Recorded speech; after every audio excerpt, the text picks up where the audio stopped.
¿Qué tal? ¿Cómo están? Un agrado saludarles en una nueva edición de Las Cartas sobre la Mesa, un programa de Infogate que ya por el sexto año, sexta temporada, le está acompañando semana a semana para entregarle esas perspectivas desde un medio independiente como Infogate a través de este programa, Las Cartas sobre la Mesa, en lo que pasa en el mundo, lo que pasa en la región, de lo que pasa en Chile. En el mundo, que aunque tenemos todos están preocupados de que Kim Jong-un viaje en un tren blindado a visitar a Putin, pero en la región también están preocupados de lo que va a pasar en las próximas elecciones en Argentina, en Ecuador, que hay segunda vuelta, y también lo que está pasando en Colombia con todo un ciberataque que también ha afectado a Chile. Es decir, estamos preocupados de eso, y en Chile estamos preocupados de lo que ha pasado el 11 de septiembre. Pero todo esto es posible gracias a que usted nos puede ver semana a semana a través de Mundo TV, la señal de Cable Mundo, que está desde Antofagasta hasta Los Lagos, que también, digamos, se transmite por otra plataforma, como el caso de Telecauquén, en Ñublevisión y otras, y en nuestras redes sociales, donde siempre le pedimos que nos dé un like, porque claramente eso es parte de lo que se requiere hoy día en este mundo digital en el cual estamos inmersos. Nos referimos a nuestras redes en Twitter, Facebook, YouTube, Instagram, o sea, Twitter, perdón, o sea, es ex Twitter, hoy día X, y por supuesto Thread, que es la nueva red social que compite con Twitter, como el ex Twitter, mejor dicho, actualmente. Y esto gracias a Aurus Joyería, una joyería que está presente desde Arica Punta Arenas. Usted puede mirar en su página web toda la oferta que tiene, pero nosotros siempre destacamos algo que hace especial a Aurus. Aquí es el hecho que puede usted adquirir unas barritas de oro de distintos valores, de algo tan, digamos, de precios mínimos, hasta mucho, pero que siempre esa barra de oro es una buena inversión, se lo recomendamos siempre porque el oro no baja de precio. Además, se lo puede llevar en el bolsillo si quiere, que es distinto a una propiedad que no la puede mover de ahí. Y el oro, puedes hacer algo bueno. Cotice, ¿cuánto vale esa barrita? O si usted quiere vender su oro, también es una buena opción. Entonces, Joyería Auro, desde Arica a Punta Arenas, le agradecemos el auspicio que siempre nos ha dado. Esta semana ha sido una semana, digamos, yo diría distinta a todas porque no hemos olvidado lo que ha pasado en el mundo. Yo le mencionaba recién lo que es la visita de una Rusia, a lo que está pasando en términos de las campañas políticas en Argentina, en Ecuador, y claro, el tema ha estado acá en Chile. Y efectivamente acá en Chile, digamos, es donde está el foco de atención evidente, y sobre eso, digamos, vamos a conversar.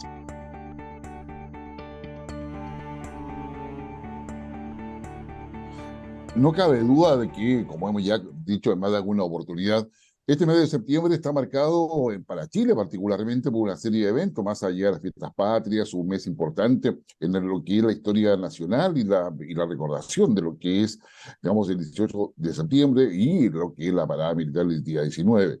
Pero también está el día 4 de septiembre, que tiene que ver con el minuto que es electo Salvador Allende, digamos ya hace más de 50 años atrás. También tiene que ver con el 11 de septiembre de Estados Unidos, con las Torres Gemelas, pero en Chile tiene especial mención porque son 50 años donde se conmemora, digamos, lo que fue el golpe del Estado y la interrupción de nuestra democracia en el año 1973.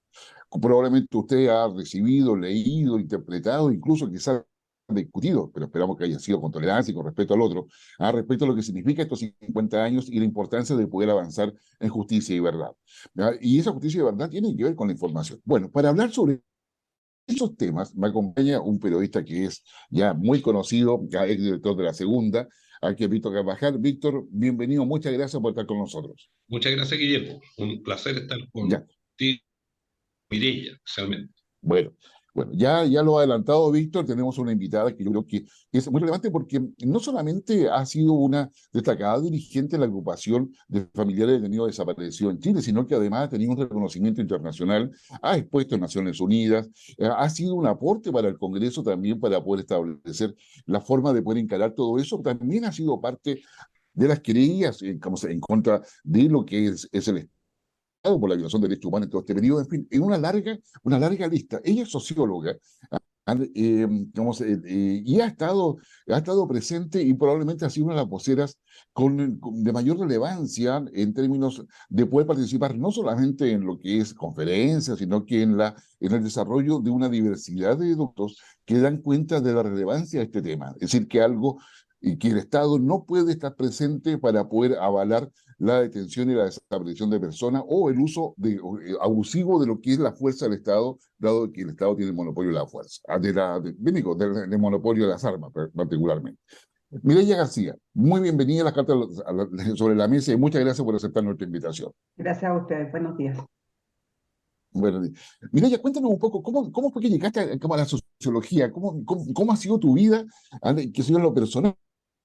Porque claro, en un minuto tú tomas la bandera, ¿no es cierto?, de defender los derechos humanos, pero esto también tiene un contexto personal. ¿Cómo ha sido ese desarrollo de tu vida? Bueno, mi vida no ha sido nada fácil a partir del 11 de septiembre de 1973. Ha sido una vida marcada por la represión a mi familia completa, con una dimensión que finalmente significa que mi familia se rompió para siempre y que nunca más pudimos mirarnos las caras. Y compartir la vida que teníamos programada para tantos años en que esperábamos cada uno de nosotros tener su espacio en la sociedad y nos estábamos preparando para ello. Sin embargo, el 11 de septiembre se rompió absolutamente todo y en nuestro caso, en el caso de mi familia, nunca más nos pudimos rearmar. Primero, por las historias de cada uno, las personales, pero segundo y principalmente porque la desaparición de mi hermano provocó un quiebre terrible, un quiebre emocional, y desde todo punto de vista. Cuando alguien desaparece en tu familia es irreparable. Y es irreparable porque la gente no tiene que desaparecer, pues menos por acción del Estado. Eh, eh, Cuando es el Estado el que actúa para hacer desaparecer a un joven como mi hermano de 19 años por, por haber estado luchando en contra de la dictadura, eh, eh, quedan huellas que son imposibles de superar. Eh, y la verdad es que esta huella insuperable también tiene que ver con esta necesidad humana, porque más allá del tema político, judicial, esta necesidad humana de encontrar, de saber dónde dejar los restos de mi hermano es algo que marca la vida y que cada vez parece más difícil lograrlo, porque para lograrlo se necesita la información de los perpetradores, no de los familiares. Los familiares ya entregamos todo lo que teníamos a los tribunales de justicia hace muchos años. Ahora son los responsables los que deben hablar y por lo tanto eso es lo que se esperaba en esta fecha tan significativa, pero una vez más nos encontramos con un chantaje que es inaceptable. La verdad no puede ser objeto de chantaje. La información tiene que ser entregada por los canales que corresponda, sin ninguna exigencia por medio, eh, y con y con la responsabilidad que significa que las instituciones del Estado que actuaron en contra de miles de chilenos hoy día tienen que tener la responsabilidad de actuar en favor de la sociedad, del reencuentro, de la justicia, de alivianar en alguna medida esta carga tan pesada que hemos tenido que llevar y ser colaboradores de la justicia, porque finalmente, cuando se cometen delitos, uno tiene que asumirlos, quien los cometa y en el ámbito en que los cometa. Víctor, Y eso no está pasando. Víctor, Sí, Mireya, primero de que quería preguntarte algo más bien personal también. Eh, yo sé que tú pasaste por la prisión, por la tortura, por abusos indecibles, eh, y también sé que tu participación en la agrupación de familiares de detenidos desaparecidos se refiere a la pérdida, a la desaparición de tu hermano, Vicente.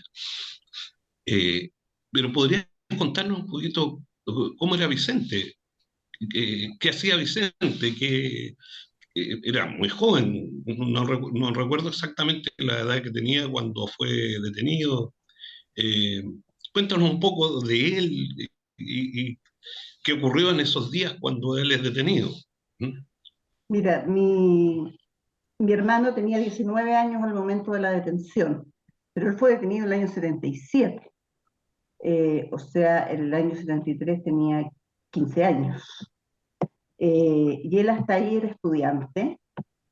Él estudiaba en la escuela industrial, pero además era muy deportista. Ese era eran sus hobbies. Él jugaba hockey, jugaba básquetbol, que eran sus grandes pasiones, leía mucho, era un adolescente muy interesado por conocer, por saber del mundo y de instruirse en la política. Yo creo que él desde niño empezó a tener esta inquietud por la política y por cómo se desarrollaban las sociedades, que en ese tiempo era todo mucho más fácil, ¿no? que hoy día.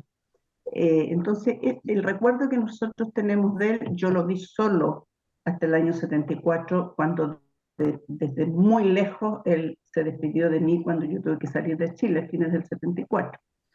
Eh, y, pero mi recuerdo de siempre es de un joven activo, de un joven sano, profundamente sano, y de un joven que en un momento decidió que quería ser socialista, pero era tan chico que fue recibido casi como una mascota dentro de la juventud socialista. Era el niño chico, pero él con su responsabilidad, con su madurez y con su conocimiento se ganó un espacio rápidamente y se convirtió en un militante en esos tiempos en que todo era bastante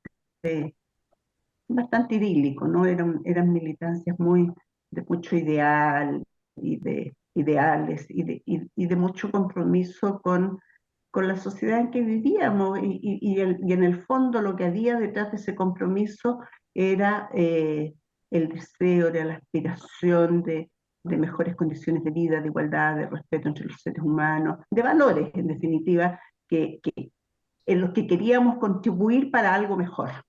Y él Y él fue estaba parte de eso. pololeando, estaba... Él, en el momento de la detención, él se había casado el día antes de su detención, un día antes. El día antes de la detención. ¿Ya? Sí. Él se casó el día 29 de abril y fue detenido el día 30 de abril. Eh, bueno, ahí se truncó su vida para siempre eh, y se truncó de la forma más brutal que se puede truncar. O sea, llegar a un cuartel, el cuartel Borgoño, ser torturado hasta la muerte. Nosotros tenemos los testimonios de que eso pasó por otras personas que estuvieron ahí. Y posteriormente hecho desaparecer, bueno, su vida no solamente se truncó, sino que su, su partida de la vida fue muy dolorosa, extremadamente dolorosa. Mireya, y luego de la detención de Vicente, que me imagino que fue detenido, por lo que uno dice, en Borgoño, quiere decir que fue detenido en Santiago. Él ¿Ya? fue detenido en San Fernando, ese día él Eso fue. estaba en San Fernando, fue traído de inmediato a Santiago, o sea, San Fernando fue el accidente del momento. Fue traído de inmediato a Santiago y llevado al cuartel Borgoño y fue detenido por la DINA. Ah, ya, eso debo consultar. ¿Hay alguna idea a propósito de los relatos de las personas que lo vieron después en el partido Borgoño, de quiénes lo detuvieron, quiénes fueron los individuos? ¿Se ha logrado saber algo de eso? Mira, se ha logrado establecer y hay una sentencia de primera instancia en contra de Iturriaga Neumann y Pedro... uy, ¿Espinosa? ¿ah? No, ¿Espinosa? ¿No? Espinosa, perdón, se me había olvidado el apellido. Pedro Espinosa. Ahí hay una sentencia de primera instancia que estamos esperando un último alegato para que pase a la Suprema. Bueno, y ojalá que se mantenga la sentencia, pero indudablemente siempre hay más involucrados, siempre. Eso debe decir, porque Esta- si a alguien lo detienen en claro, San Fernando, lo traen acá a Santiago, no es que el señor Espinosa haya ido él personalmente, porque además él era el subdirector de la DINA, no era un funcionario menor, digamos. bueno, Por lo tanto, efectivamente, hay mucha así gente que tiene que haberlo visto y nunca alguna de esas personas se ha acercado a tu familia a decir, mire, yo supe de esto algo. No, nunca nadie, y lo que tú dices es muy cierto, porque los que llegaron a buscarlo, los que los trasladaron hasta el cuartel Borgoño, claro, eran otros personajes, también represores, pero estos otros eran los que tenían la responsabilidad. Ahora, ¿por qué se establece que ellos son responsables de la desaparición de mi hermano? Porque son los que llegaron a la casa donde vivía mi hermano y donde vivía mi madre y mi hermana. Ellos fueron los que llegaron, o sea, están absolutamente identificados, especialmente por mi hermana, que guardó durante más de 40 años los rostros de estos personajes.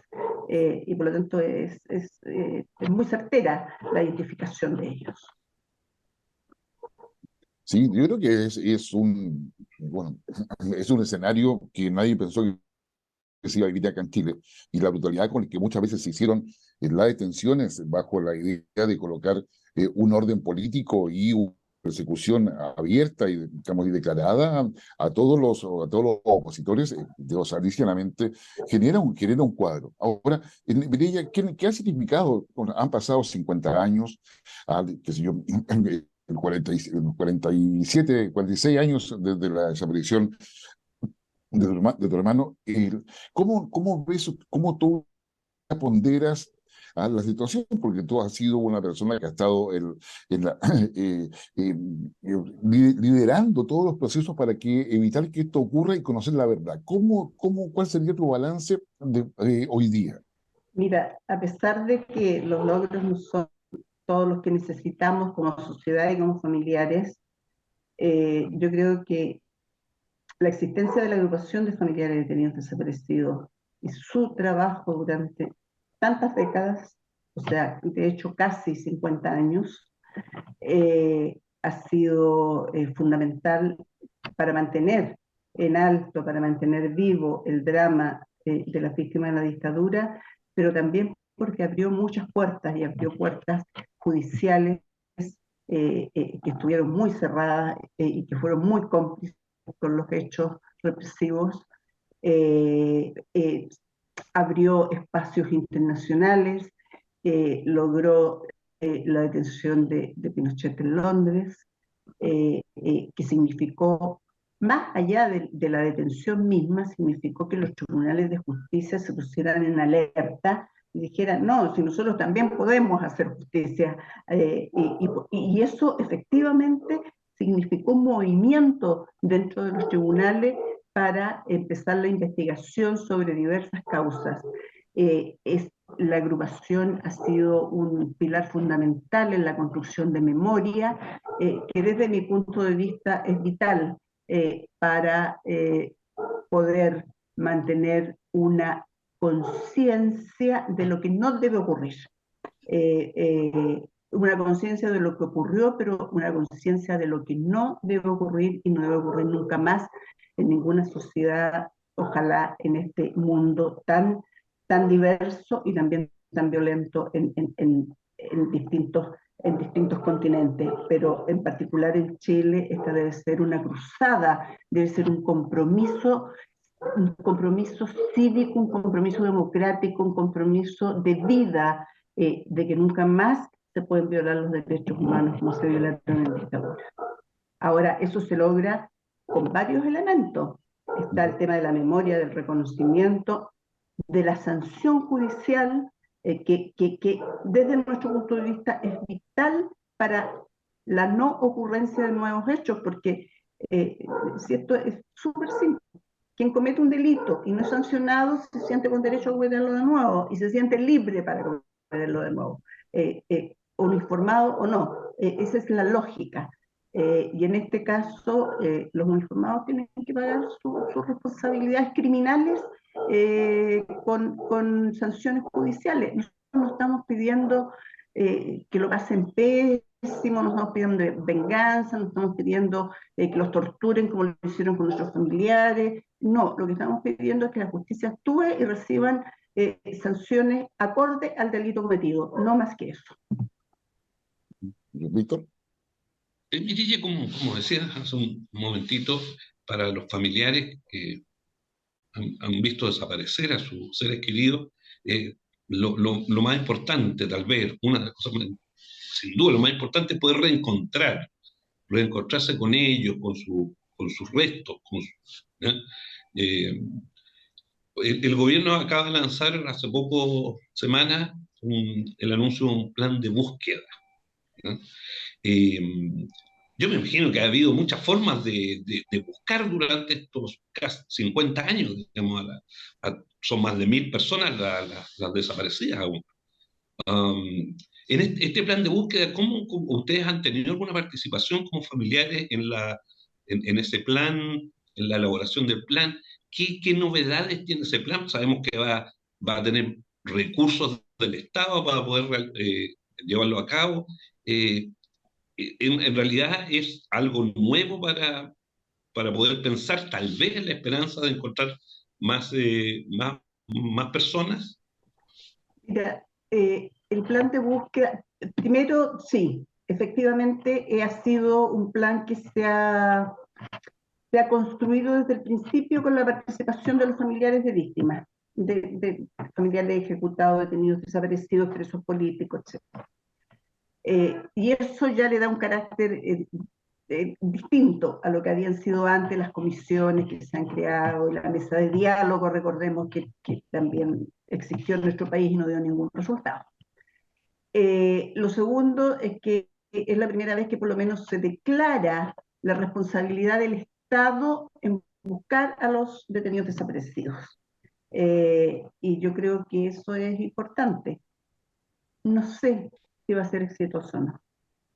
Tengo dudas, y tengo dudas porque ya no va a depender de la voluntad del gobierno, sino que va a depender fundamentalmente de la entrega de información y de que la información, y de la entrega de información de los responsables me refiero, y de que la información que existe sea efectivamente sistematizada de manera que nos dé luces de algunos lugares donde podrían haber restos de nuestros familiares enterrados. Pero también hay que recordar que hubo un plan que se llamó Retiro de Televisores, que es un nombre muy particular, que fue desenterrar los restos de detenidos desaparecidos, dinamitarlos y volver a hacerlos desaparecer. Entonces, este no es un antecedente menor, es un antecedente que efectivamente va siempre a complicar absolutamente la búsqueda.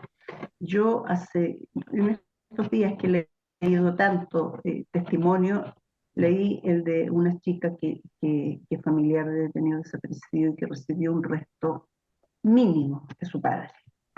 Su padre era un capo. Pero ella decía algo muy interesante, decía, sí, esto es lo mínimo de mi padre, pero es mi padre y por lo tanto tiene importancia y mucha importancia. Con esto es posible empezar no un cierre, pero una sanación, hacer un ritual, sepultar este resto con dignidad, o sea, se crea una situación absolutamente distinta. Yo no lo había pensado así, pero esa reflexión que hace esta chica, que es hija, me impactó. Y me impactó porque creo que efectivamente tiene razón. Que sea un resto es tu familiar. Lo importante es que esté bien identificado, que se establezcan el camino de por qué ese resto llegó a ese lugar, quiénes participaron, y bueno, y quiénes fueron los responsables de este recorrido y de la barbarie de explosionar un cuerpo para que nunca los encontráramos. Y encontrarlo, o sea, por un lado es casi el triunfo de la vida, ¿no? Por sobre la barbarie absoluta de la muerte. Y segundo, tiene importancia para los familias. No, eso sin duda. ¿Ya? Mireya, ¿qué te ha parecido la declaración firmada por los que están en Punta Peuco, que están recluidos allá, en términos digamos, de poder hacer una suerte, digamos, de reconocimiento en torno a lo que hicieron y, digamos, estableciendo que ha sido la existencia de órdenes que necesariamente debían cumplir? ¿Cuál es la reflexión que te motiva a eso? No, yo creo que es un descaro, realmente creo que es un descaro. O sea, claro, es fácil hoy día ampararse en que me ordenaron a actuar. Y se sabía que eso iba a pasar, y ha pasado en otras oportunidades. Claro que ahora es más formal, ¿no? Estando presos, ellos escriben una declaración pidiendo en definitiva absolución, si eso es lo que están pidiendo, salir de Punta Peuco, salir de la cárcel, dejar de cumplir las condenas.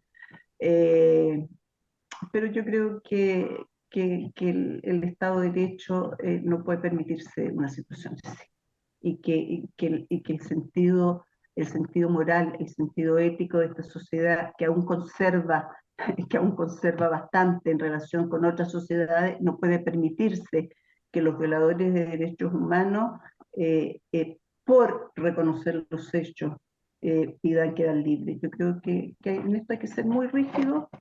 Los reconocimientos de esa naturaleza no sirven.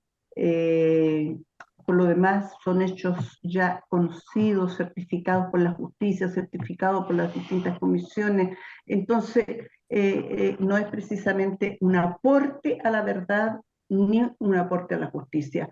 Y creo que tampoco tienen derecho a estar haciendo este tipo de declaraciones siendo presos. Yo no sé si cualquier preso en este país se puede reunir y puede hacer una declaración y pedir la libertad a cambio, no sé, de buena conducta. Me parece que aquí hay un abuso que va sobre las normas presidiarias, que no corresponden. Víctor. Sí, respecto de esa carta, si bien reconocen haber cometido violaciones a los derechos humanos, llama la atención que no se pide perdón, no, se, no hay algo que decir frente a la familia. Eso primero. Y segundo, no sé si alguno de ellos alguna vez entregó antecedentes para poder ubicar a las personas que ellos detuvieron. Entonces, ahí es como, bueno, una declaración que creo que le falta lo esencial, porque lo esencial para alguien que ha cometido un crimen, ¿eh? es el arrepentimiento verdadero y la búsqueda de algún tipo de reparación para las familias que sufrieron de ese crimen. Ahora, 50 años en los cuales ha dominado el silencio, digamos, de las personas que tuvieron o tienen información sobre el paradero de los detenidos desaparecidos.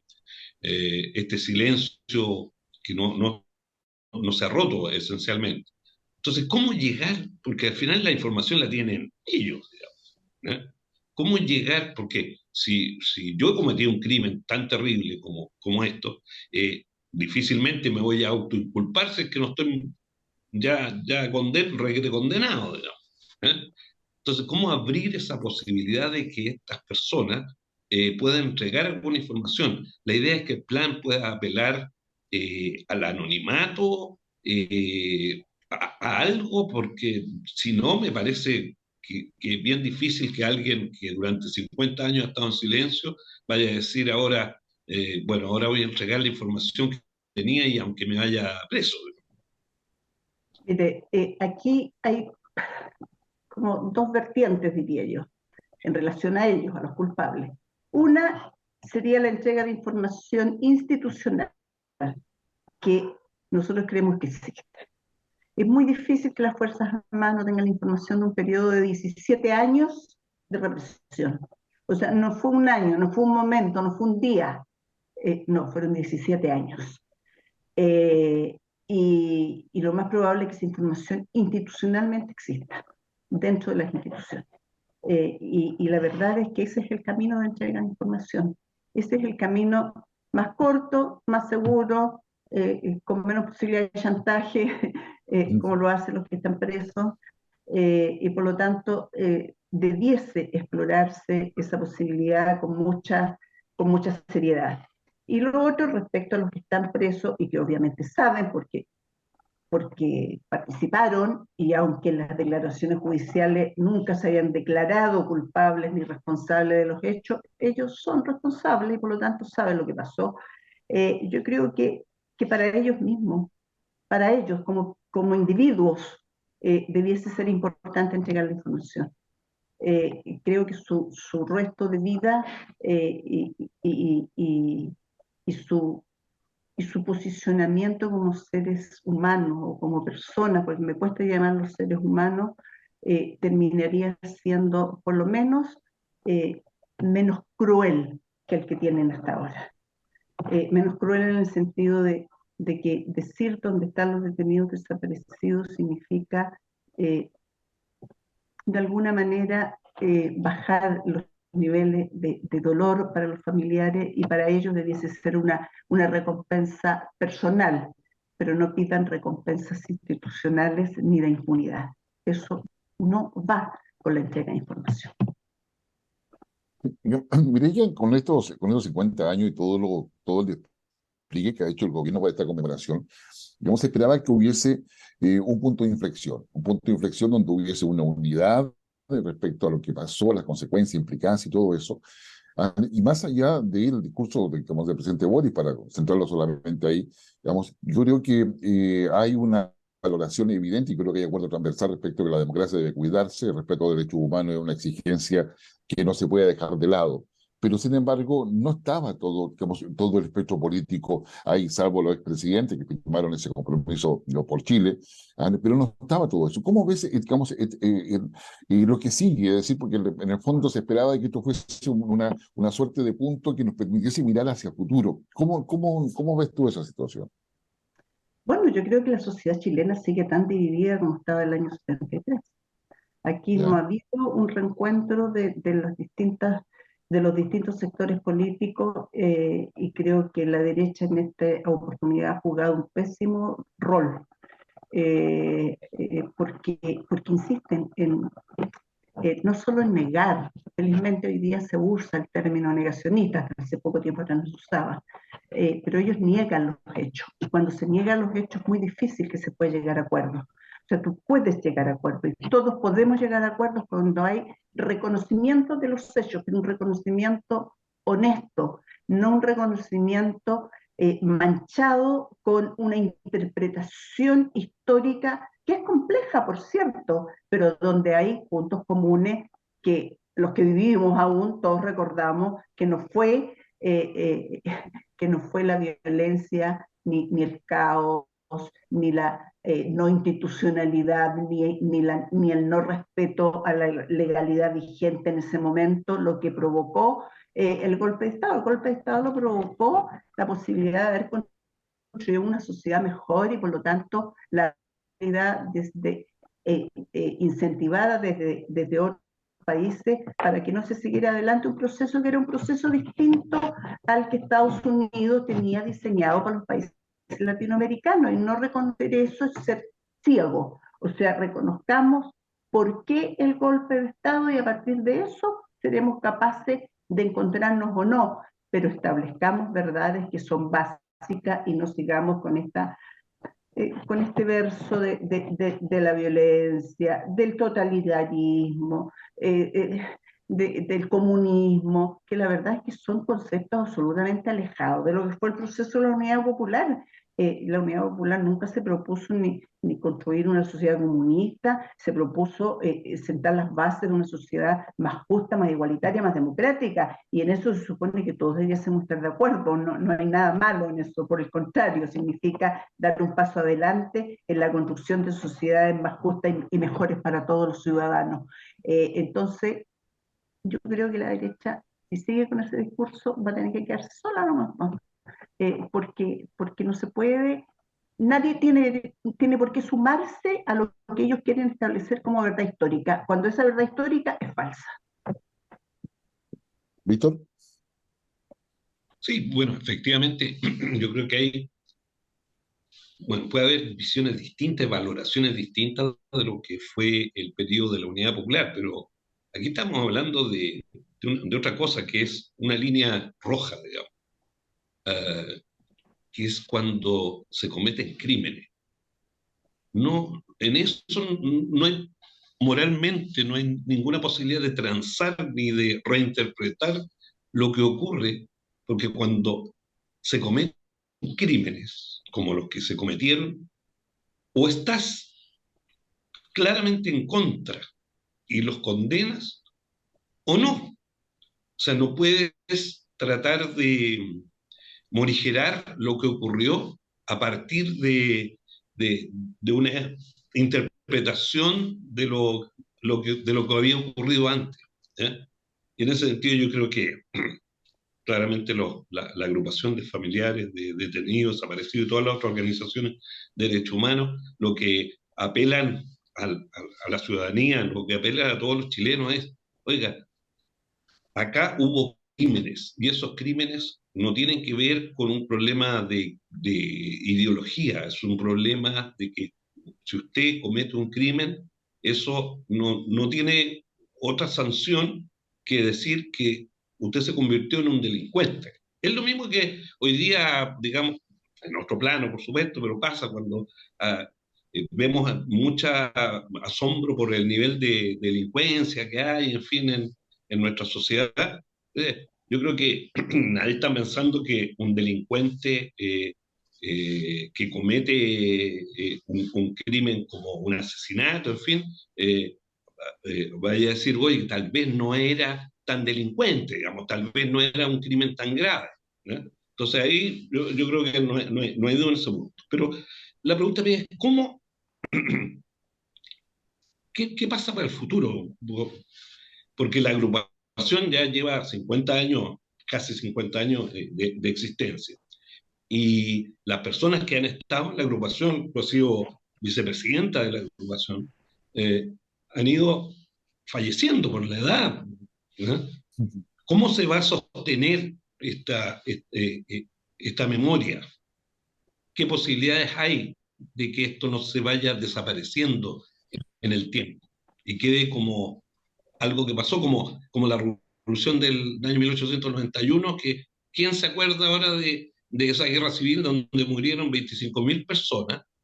Murieron más personas que en la guerra del Pacífico. En la guerra del Pacífico murieron 4.000 y tantos chilenos, perdón.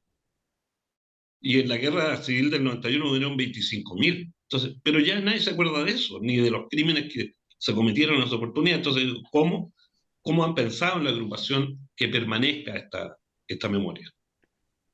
Mira, yo quiero permitirme volver un segundo atrás en lo que tú has dicho. Los crímenes políticos son crímenes políticos, por lo tanto son crímenes de Estado. Y por eso son crímenes contra la humanidad, si no serían crímenes comunes. Y los crímenes contra la humanidad siempre son más graves que los crímenes comunes, porque se usó la fuerza del Estado y las instituciones del Estado para cometerlos. No es el delincuente que actúa solo con sus posibilidades de actuar. No, aquí se usó el Estado para cometer los crímenes.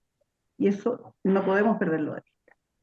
Segundo, respecto a lo que tú decías, tienes toda la razón. Han pasado 50 años y ya muchos familiares ya no están.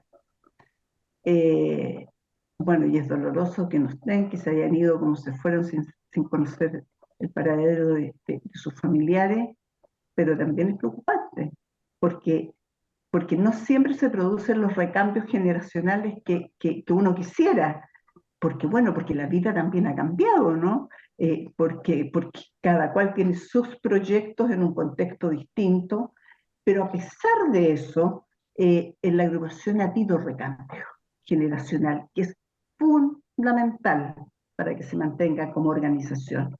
Y ese recambio generacional tiene que cuidarse, y hay que seguir motivando, y hay que seguir informando, y hay que seguir dando a conocer, y hay que sumar otros sectores, ¿no? Yo creo que la agrupación tiene que tener la capacidad de recibir a quienes eh, son parte de nuestra causa sin ser familiares, y que tomen las banderas nuestras en el momento en que se necesite, junto con la nueva generación. Yo creo que esa conjunción va a ser posible la sobrevivencia absolutamente necesaria de esta organización.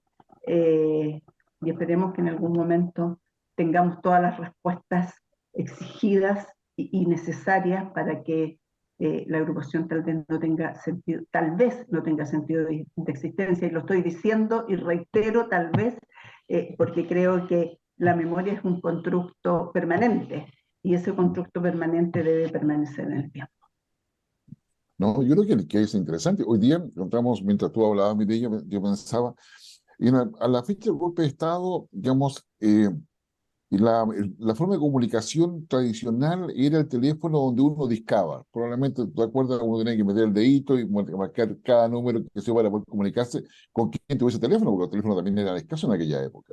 Desde ahí hasta ahora, ¿ya? Hoy día se habla de que para este plan de búsqueda se va a usar inteligencia artificial, que es la que va a estar buscando todo lo demás, o sea, algo impensable, probablemente, digamos, años atrás, para qué decir décadas, digamos, para que coopere justamente, digamos, a eso. Pero quiero complementar esta pregunta, digamos, cómo tú lo ves con la tecnología finalmente se puede poner a servicio del respeto del derecho humano, porque permite saber dónde se cometen los delitos, saber qué, o sea, la transparencia también, o sea, hay una serie de elementos que se van sumando y que permiten un mayor acceso a la información y evitar que la violación de derechos humanos o el abuso de los recursos del Estado para violar los derechos humanos de las personas definitivamente queden impunes. ¿Cómo ha sido además la relación con otras agrupaciones de derechos humanos en América Latina?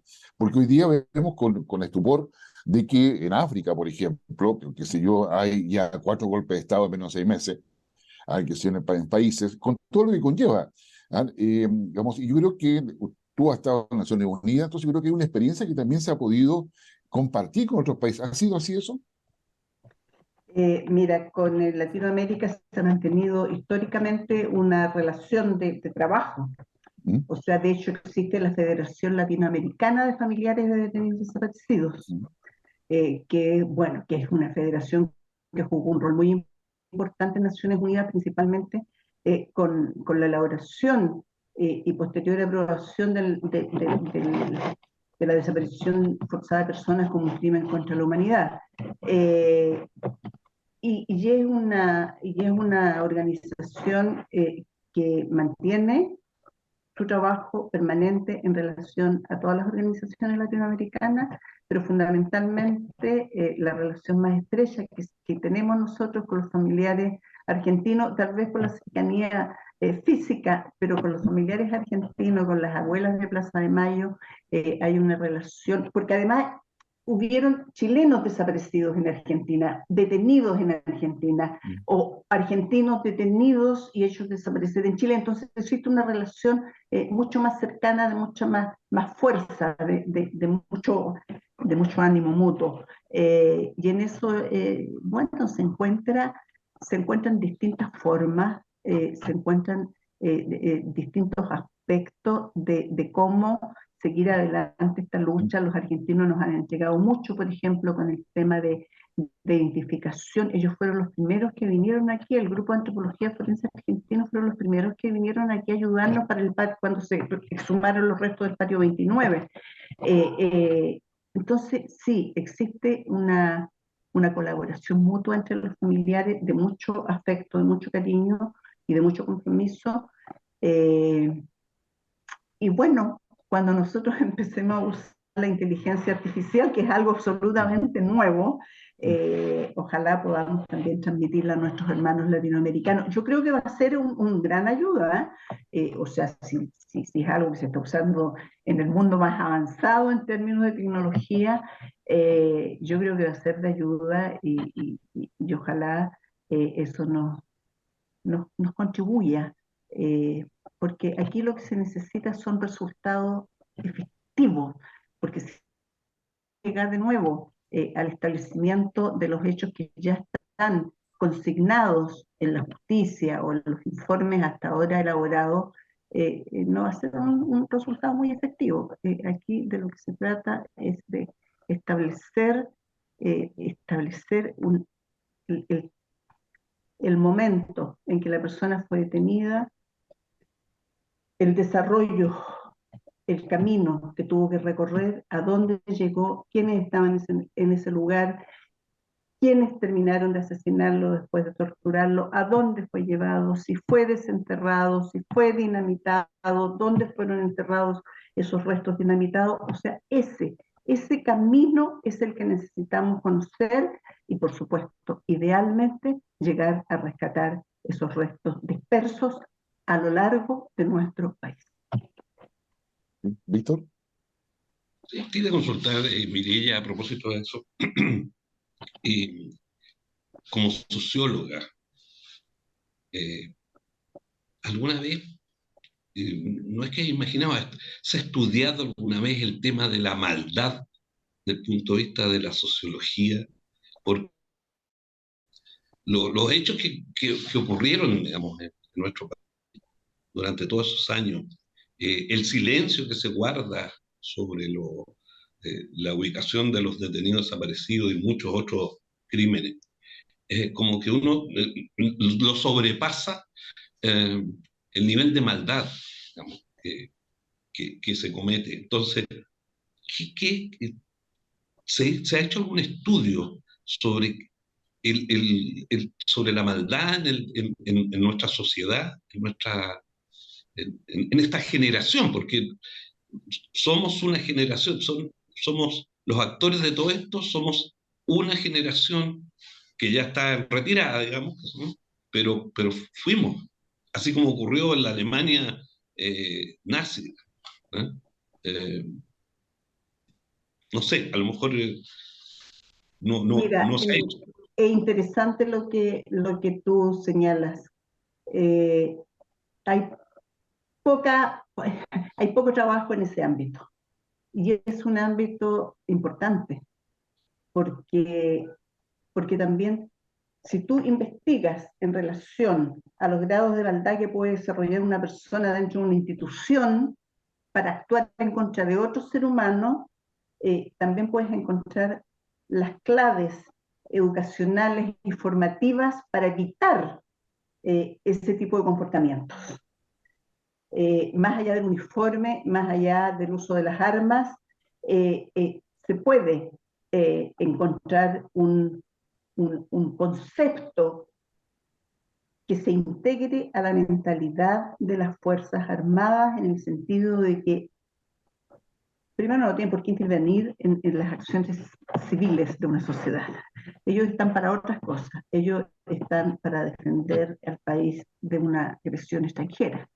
Están para ayudar al país en situaciones críticas que tienen que ver con cuestiones casi climáticas normalmente, para ese tipo de situaciones.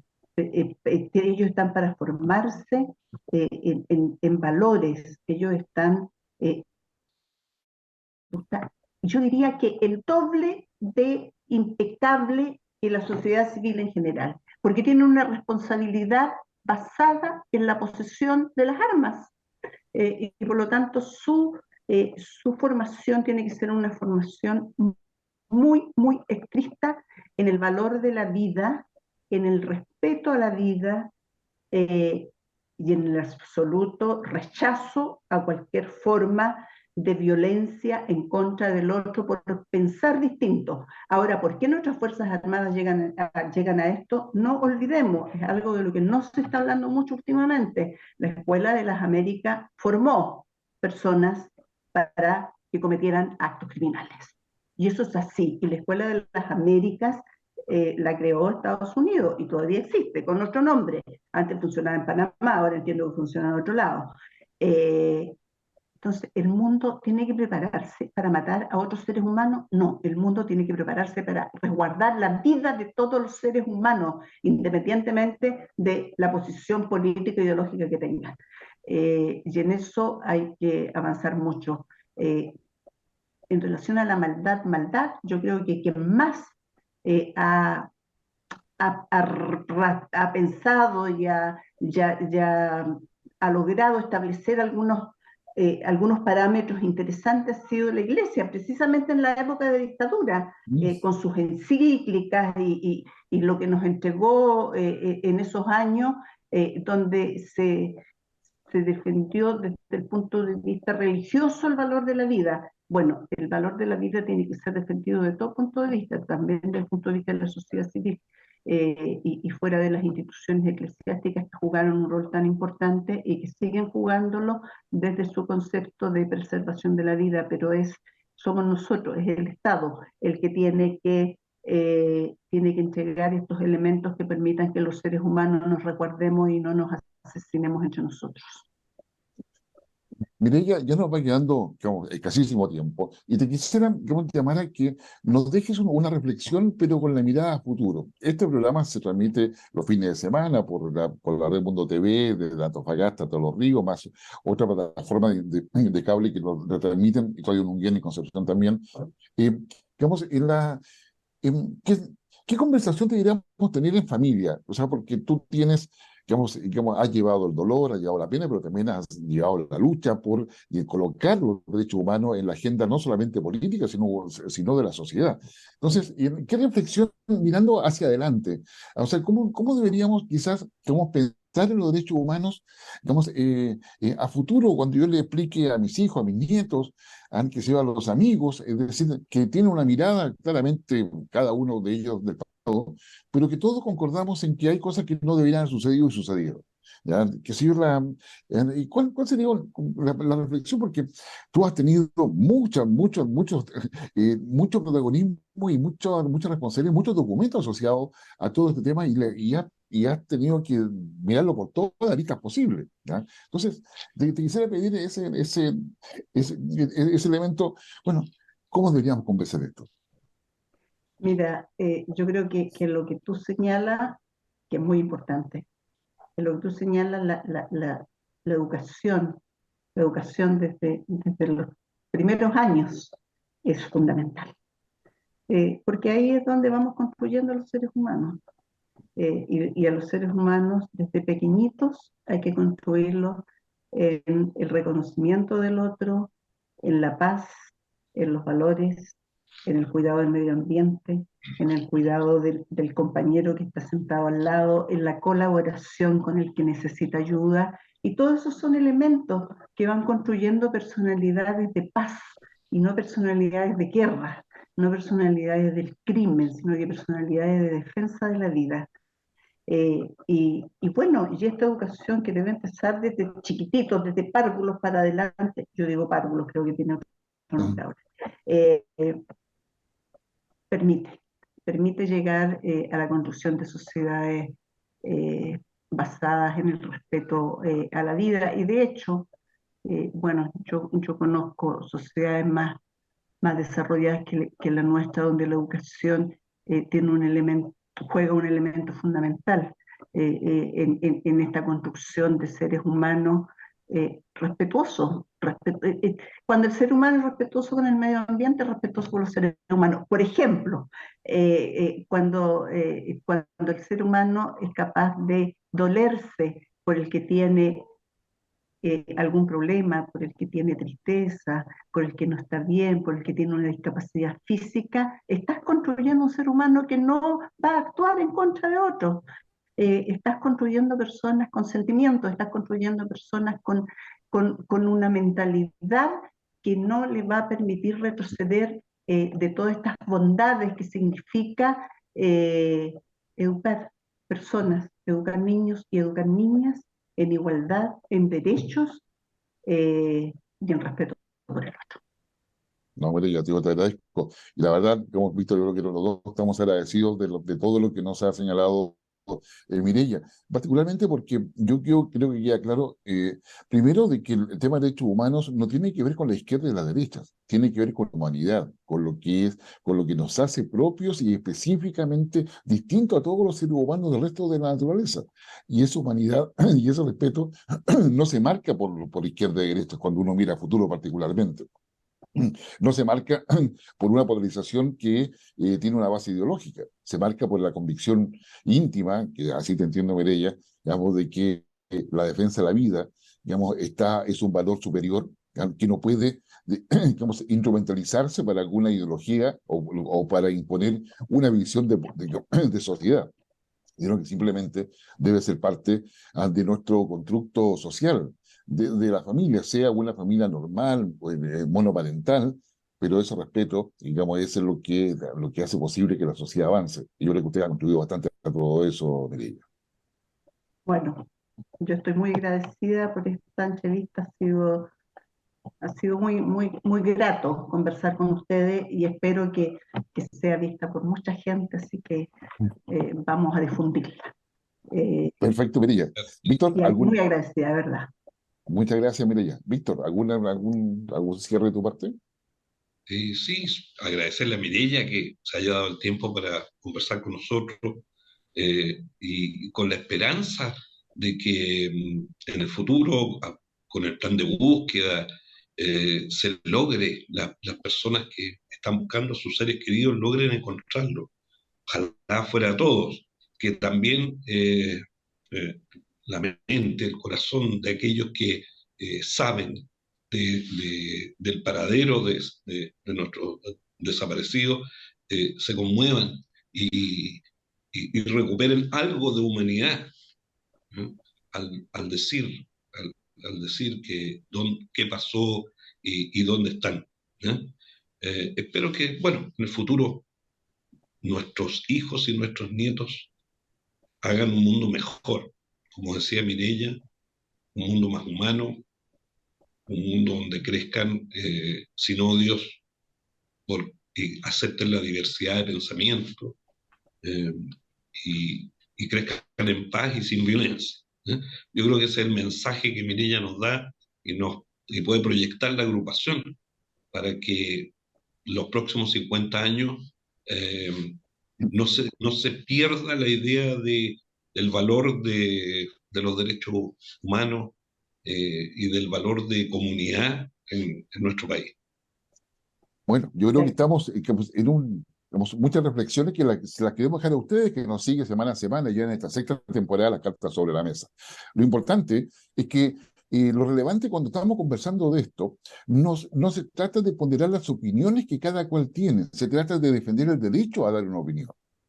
Y eso es fundamental, hacer la diferencia. Todos tenemos el derecho a dar la opinión, pero también tenemos el derecho de poder disentir de la opinión de otro. Y para eso tenemos que hacerlo con respeto, con tolerancia. Por eso el diálogo es la base de la democracia. Y nos invitamos que con esta conversación que hemos tenido con Mireia García, usted aproveche de conversar con su entorno familiar, con sus amigos, aproveche estos asados, qué sé yo, que nos acercamos al 18 de septiembre acá en Chile para conversar. Porque si no dialogamos, no le damos sentido a lo comunitario, no le damos sentido a la humanidad del ser humano y no nos expresamos desde el punto de vista de esa reflexión más profunda, que no se trata de la amistad, se trata del respeto y, como diría Maturana, de aceptar el otro como uno propio. Y es lo que hace que la comunidad exista. Mireia García, muchas gracias por la gentileza de tu entrevista.